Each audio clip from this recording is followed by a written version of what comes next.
Asra, Paditoha, Kilomat.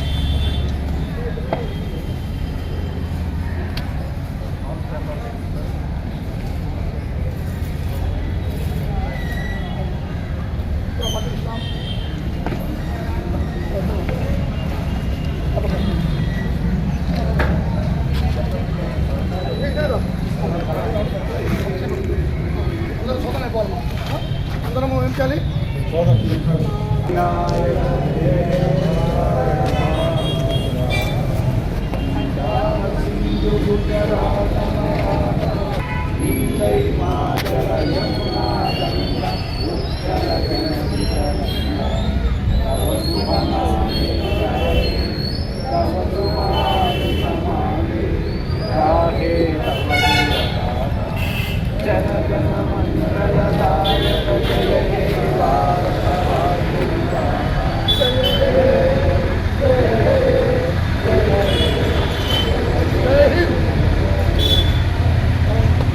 Years back almost మా parents ఉండే ఆ టైంలో కదా మనమైతే ఎవరు ఉండలే కానీ ఉన్నామని మనం విన్నామండి.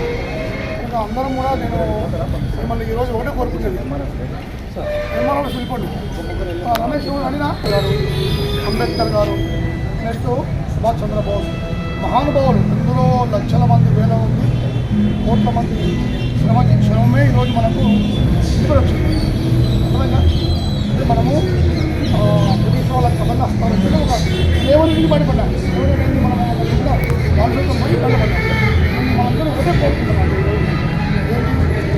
పెద్ద కోరిక ఉన్నట్టు వచ్చిన పిటిషనర్తో మీరు మంచిగా మాట్లాడగా అనుకోవాలి.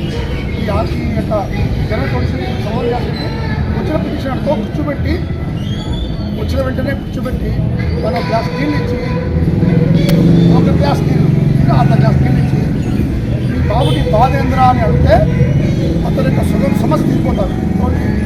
వచ్చిన పిటిషనర్ సుగం సమస్య వాడు మెంటల్గా మన మీద మధ్యప్రవేశం చూస్తాంలే చేస్తాము, ఎస్ఐగా చెప్తాము. ఏసైగా చెప్తానంటే నువ్వు 10% నమ్మకం నిర్ణయం వస్తుంది. నువ్వు చేస్తానో చేయాలో వేరే విషయం. కానీ నేను మనందరూ కోరుకునేది అంటే ప్లీజ్ ఉంచి వచ్చిన పిటిషన్ని ఇమీడియట్గా ఇక్కడ చూస్తున్నాను. నేను ఒకటే అది కోరుకునేది అంటే చాలాసార్లు చాలామంది గంటలో తీసుకున్నారు. వచ్చినట్టు గంట ముందు అర్ధ గంటలో ఎస్ఐ ముందు పూర్తి చేయండి, మాట్లాడండి, ఎస్ఐ మీద పూర్తి చేయండి. ఒక గంటలో ఆ పిల్లలు ఎక్కువ చేసుకోండి.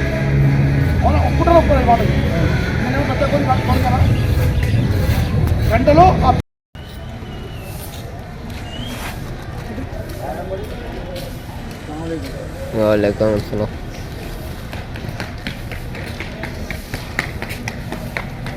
Mungkin keren tadi.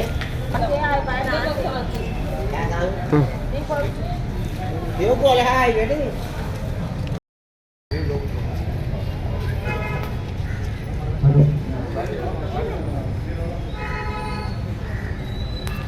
అందరికీ మొదటగా గణతంత్ర దినోత్సవ శుభాకాంక్షలు.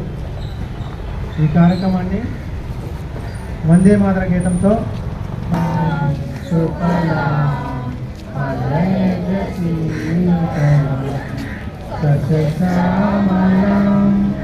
మాతరం వందే మాతరం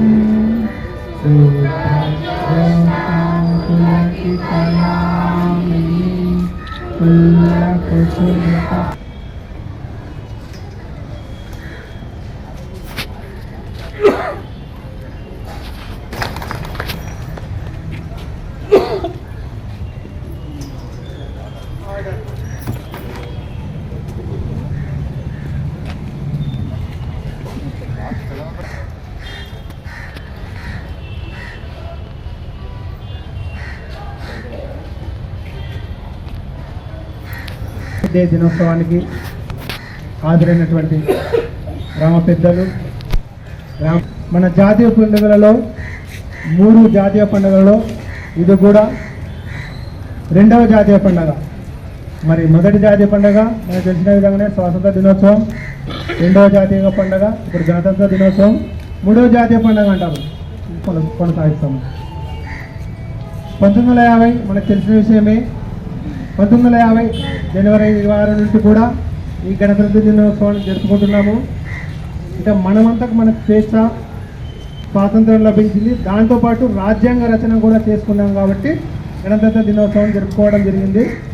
అయితే 1929లోనే నెహ్రూ, గాంధీ వీళ్ళంతా కూడా సమావేశంలో వాళ్ళు నిర్ణయించుకున్నది ఏమంటే 1930 జనవరి 26కు మాకు డొమినియన్ రిపబ్లిక్ అంటే మేము నాయకులు ఎన్నుకొని మా పాలన చేసుకోవాలనే ఉద్దేశంతో వాళ్ళు తీర్మానం చేసుకున్నారన్నమాట.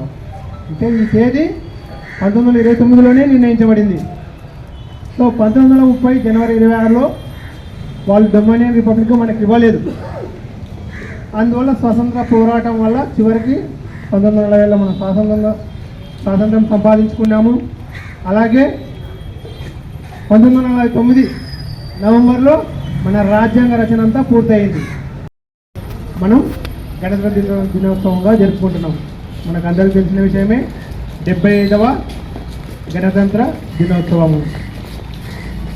ఈ దినోత్సవంలో ఈ గణతంత్ర దినోత్సవానికి సంబంధించి మనకు స్వాతంత్రం సంపాదించిన నాయకులైతేమి, రాజ్యాంగ రచనకు సహకరించిన పెద్దలు కానీ, ముఖ్యంగా అంబేద్కర్ గారు కానీ, వీళ్ళందరినీ మరి ఒక్కసారి మనం తలుచుకోవాలా, వాళ్లకు జోహార్లు అర్పించాలి.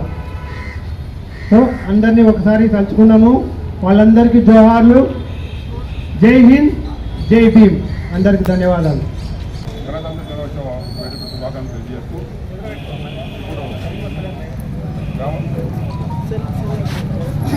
హలో ఇప్పుడు జాతీయ గణతంత్ర దినోత్సవం సందర్భంగా పావురాలు కార్యక్రమాన్ని సర్పంచ్ గారు, గ్రామ పెద్దలు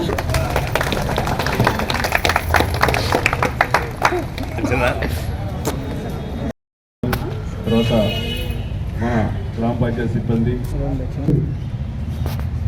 సర్పంచ్ గారు మరియు పెద్దలు రాంబాబు అన్న గారు, డాక్టర్ అశోక్ మాస్టర్ గారు, మరియు అధికారులకు, కార్మికులకు, పత్రికా ప్రతినిధులకు నాతోటి ఎంతో కష్టపడ్డారు, ఎంతోమంది ప్రాణాలు అర్పించారు. ఆ ఫలితంగానే మనకు వారి త్యాగ ఫలితమే ఈరోజు స్వాతంత్రంలో ఉన్నటువంటి ఈ దేశంలో కొన్ని ఫలాలు అనుభవిస్తూ ఉన్నాం. డాక్టర్ బిఆర్ అంబేద్కర్ గారు ఈ దేశంలో బడుగు బలహీన వర్గాల, దళితులు, వెనుకబడినటువంటి అట్టడుగు వర్గాల వారికి దేశంలో వీళ్ళని ఎవరిని రాబోయేటటువంటి రోజుల్లో ఈ అట్టడుగు వర్గాలను పట్టించుకునే వాళ్ళు లేరని చెప్పేసి గొప్ప సంకల్పంతో ఆయన మన రాజ్యాంగాన్ని రచించాడు. ఆ ఫలితంగానే ఈరోజు అన్నీ కూడా మనం అనుభవిస్తూ ఉన్నాం. అదే రాజ్యాంగం కానీ ఇలా రాసి ఉండకపోతే మరో బ్రిటిష్ పరిపాలన మన దేశంలో ఉండేదని చెప్పేసి నేను భావిస్తున్నాను. కాబట్టి పెద్దలను స్మరించుకోవడం మన బాధ్యత. ఈరోజు గ్రామ పంచాయతీ కార్యాలయం ముందు శుభాకాంక్షలు తెలియజేస్తున్నాను. Thank you. ధన్యవాదాలు. మరి అదేవిధంగా సిపిఎం స్వతంత్రం వచ్చి 75 సంవత్సరాలు అవుతున్నా కూడా ఈరోజు నాడు అంబేద్కర్ రాజ్యాంగం రాసబట్టే ఇందాక అలా చెప్పారు.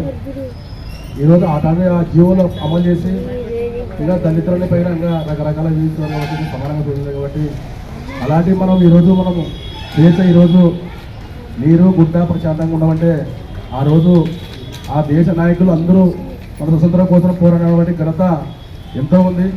కానీ మనం అలాంటివి కూడా స్మరించుకుంటూ మనం ఈరోజు ఒక రిపబ్లిక్ క్రమాంతరం పుట్టినాం కాబట్టి ఇంకా రాబోయే రోజుల్లో కూడా మనం అందరం కలిసి ఇంకా ఐకమత్యం కోసం, మన ఉపాధి పనుల కోసం కూడా అందరం కూడా పనిచేయాలని తెలుసుకుంటున్నాం.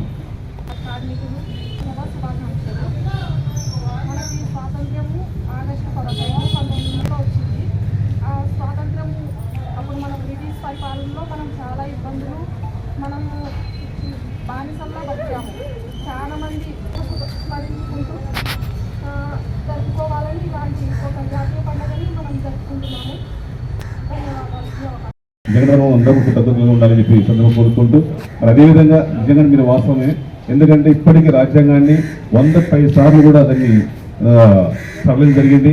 రాబోయే దినాల్లో అటువంటి ఆలోచన ఉంది.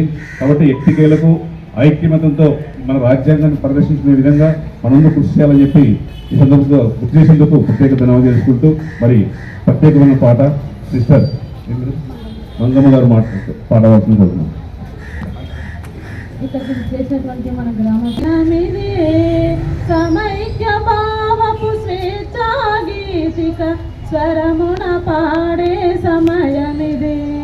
స్వతంత్ర భారత త్రివర్ణ పతాక నింగిన మెరిసే సుదినమిదే. సమైక్య భావపు స్వేచ్ఛా గీతిక స్వరమున పాడే సమయమిదే. కర్షకులైనా కార్మికులైనా హర్షముతో ఇక జీవించగా. కర్షకులైనా కార్మికులైనా హర్షముతో ఇక జీవించగా. ప్రణాళికలతో పరిశ్రమలతో జనావళుల స్తుతించగా. ప్రణాళికలతో పరిశ్రమలతో జనావళుల స్తుతించగా. స్వతంత్ర భారత త్రివర్ణ పతాక నింగిన మెరిసే సుదినమిదే. సమైక్య భావపు స్వేచ్ఛా గీతిక స్వరమున పాడే సమయమిదే. ఆత్మశాంతికై తలపు తలపుల విశ్వశాంతికై అమరవీరుల ఆత్మశాంతికై తలపు తలపుల విశ్వశాంతికై అందరమొకటై నడుం కట్టగా. అందరమొకటై నడుం కట్టగా సుందర భారతి పదం పట్టగా. అందరమొకటై నడుం కట్టగా సుందర భారతి పదం పట్టగా. స్వతంత్ర భారత త్రివర్ణ పతాక నింగిన మెరిసే సుదినమిదే. సమైక్య భావపు స్వేచ్ఛా గీతిక స్వరమున పాడే సమయమిదే. స్వతంత్ర భారత త్రివర్ణ పతాక నింగిన మెరిసే సుదినమిదే. సమైక్య భావపు స్వేచ్ఛా గీతిక స్వరమున పాడే సమయమిదే. స్వరమున పాడే సమయమిదే. ఓకే.